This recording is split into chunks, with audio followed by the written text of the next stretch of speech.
Giorgio has two identical pieces of the wire of the shape given. Which of the following shapes cannot be obtained putting together these two pieces? So the first thing that I like doing in these type of questions is that I look at the shape and see if like at any point they modified this shape somehow into a different shape. So I have a long line right down. Okay, so I'm just going to trace that. Well, they do have this, right? And the same is happening over here. So the shape is not modified.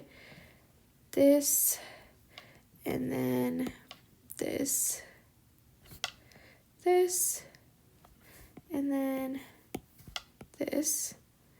Okay, this, and then this, which is correct again.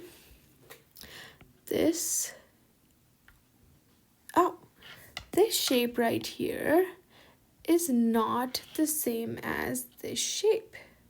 Because if it were, it would be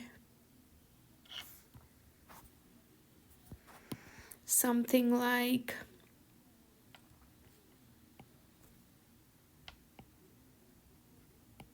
this, right? And we don't have that. So obviously, E is something that cannot be put together.